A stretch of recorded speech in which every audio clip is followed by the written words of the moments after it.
Kojiro's footsteps echoed softly as he continued his way along the Shorabashi, or moon bridge, with its long, waving and winding surface extended endlessly throughout the heavens. The bridge seemed to transcend time and space, continuing the gap between the ethereal realm above the ethereal realm below. The sky was painted gold as thick, fluffy clouds surrounded the heavenly bridge. The sun's rays pierced through them, creating a mesmerizing display of light and shadow across the horizon. Heeding the divine Tenno's words, Kojiro continued to look straight ahead and didn't glance back.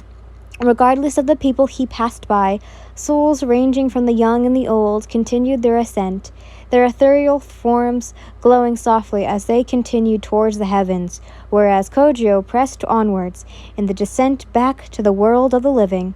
As much as he would like to stay, he simply couldn't wait to return to his body. No doubt it was still lying battered, bloodied, and lifeless back on Earth. His battle with the treacherous Akaza had been the cause of his untimely death, leaving everyone that he both loved and cherished grieving with a heavy heart. However, there was still one question that lingered in Kojiro's mind. Who was the brave soul that sacrificed and gave their life for his own? Was it someone he knew, or someone who knew him? Surely it couldn't have been his friends, his young Kasukai, or his beloved wife Yin. He refused to believe that anyone close to him would willingly lay down their life for him. Plus, how could anyone revive the dead? It's impossible to bring back someone who has already passed away. And finally, the death. It was unusual truth that cannot change, nor reverse, by any means known to humanity. It just seemed so surreal. However, there was one concept used breathing style techniques to heal wounds. There have been many records of demon slayers miraculously saving themselves through this method.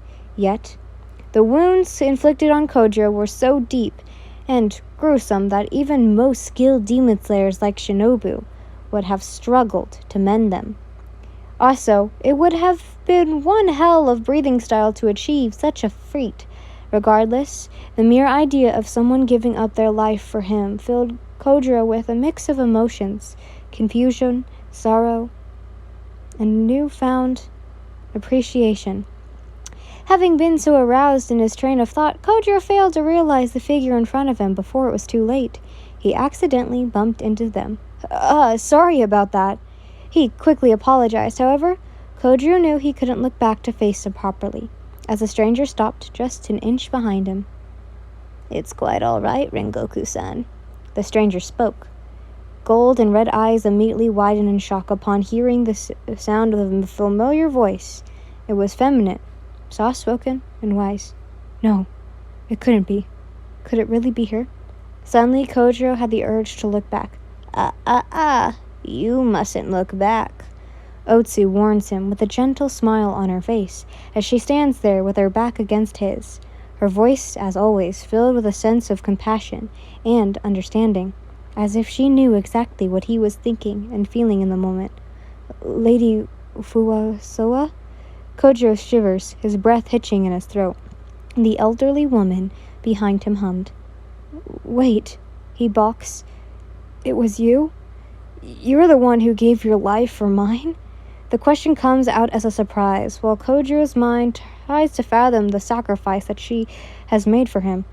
There's a little movement of silence. Eventually, the elderly woman, with her serene smile, nods in infatuation. Yes. Her answer only deepened the sense of sorrow that engulfed Kojiro. See, his Oki-san, mother-in-law, had given up her own life to save his. Of course, she should have known, as Kojiro recalled Otsu telling him of she used to be a demon slayer back in her youth, and that she was known as a soul Hashira, and her breathing style was originally used for healing. The mix of emotion he felt, from confusion to guilt to profound gratitude, and was overwhelming. Granted, it was a selfless act that left him feeling a mix of confusion and guilt, but at the same time, gratitude. The weight of it all weighted heavily on his confusion, making him raise the question. Why? Kojiro quavered. her palm pressed against him, well added to his curiosity, and her silence spoke volumes about her character until she gave him an answer with a gentle smile on her face. "It was my final gift to Yin." "What?" "As a former Hashira, I knew your time was coming," she explained. "I just expected it wouldn't be so soon. I wanted to protect Yin from the pain of losing you, so I used my soul breathing's final form to revive you. I did it out of love and respect for you. Well, both of you." Kojiro was taken aback by her selfless act, and always admired Otsu's kindness and wisdom. But this act of sacrifice, yet beyond anything he could have imagined. His heart was filled with gratitude and admiration. The wise priestess was truly an exceptional woman. "You're very kind, young man Kojiro," she adds. "A good man like you are so regrettably hard to come by. Without you, Yin's life is meaningless. She's been an outcast for so long, but with you by her side, she's finally found the love and joy she deserves." Kojiro was overwhelmed by Otsu's words. The elderly woman was truly a saint for her willingness to go to any lengths to protect those she cared about, especially Yin. "I couldn't bear to see her broken-hearted, which is why I took it upon myself to heal you, give my life, and revive you. You both deserve to be happy together," Otsu said. "You really didn't have to, Oki-san." Kojiro bowed, his voice breaking slightly. The old woman smiled. "If I hadn't arrived when I did, Yin would have followed you into the afterlife," she said slowly. The flame Hajira's eyes widened in shock at the revelation. "What do you mean?" He stirred, unable to comprehend. "She was so brink of taking her own life when I intervened," Otsu exclaimed calmly. Hearing this, Kojiro's eyes widened in disbelief. His beloved wife, whom he cherished so deeply, had been on the verge of ending her own life? "With a grieving heart, she is willing to leave everything behind just to be with you. Even her own son, Tayo." Kojiro felt his heart sink into the pit of his stomach. The weight of guilt and sorrow shedded deeply onto his shoulders as processed the magnet of what Otsu was trying to tell him. His mind raced with overwhelming emotions. The image of his wife, tormented and despaired, haunted his thoughts as he couldn't bear the thought of his pain his death had caused her. True, Yin had wanted to come along with him on the Mugen Train mission, but he encouraged her to remain home and take care of their son Tayo.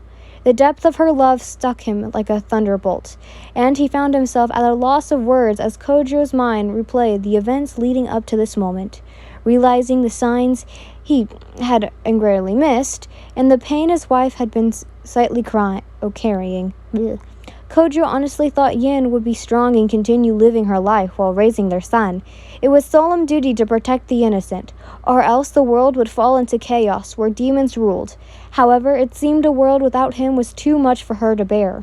If Otsu hadn't been there to stop her, Tayu would have been parentless. The thought of their son growing up without both his parents filled Kojiro with a sense of grief. No doubt the baby boy is crying, wondering where his mother and father are, as Kojiro imagined his son's innocent eyes searching for the familiar faces that brought him comfort, love, and joy.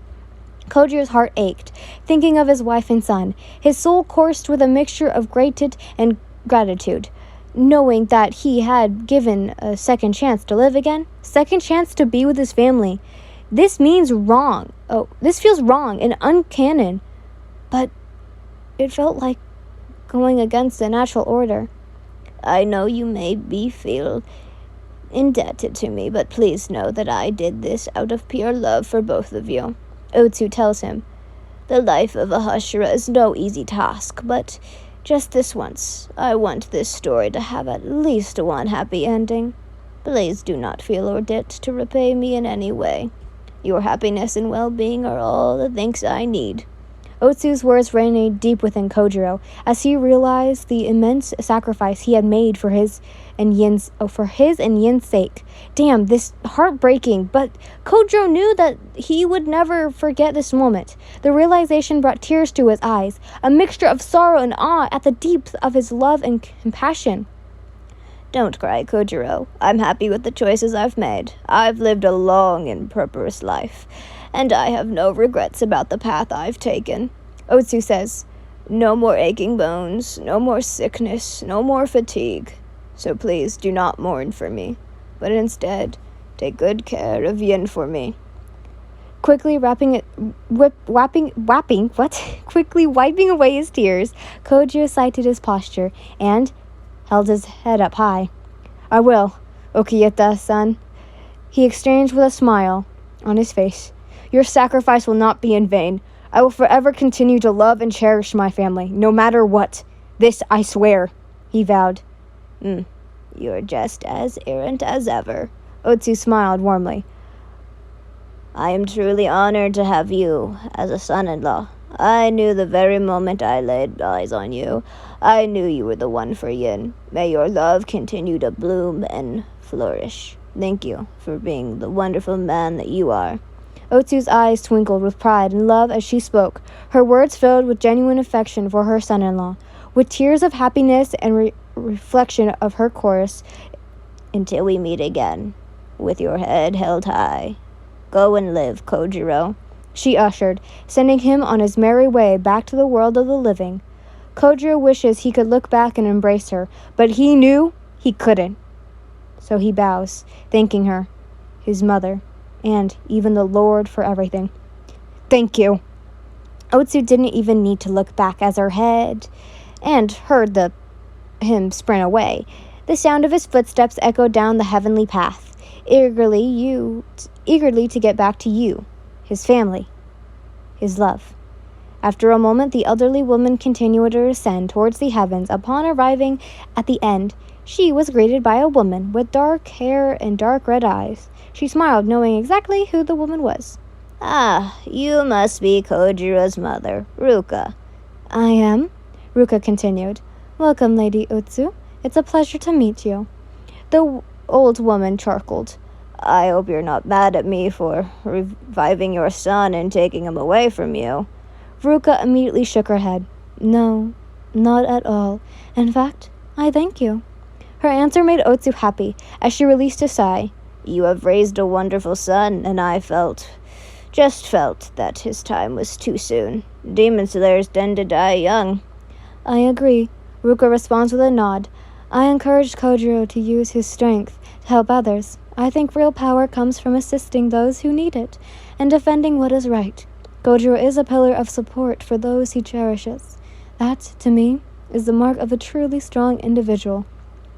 Otsu's eyes softened as she listened to Ruka's words, a sense of understanding pressing between them.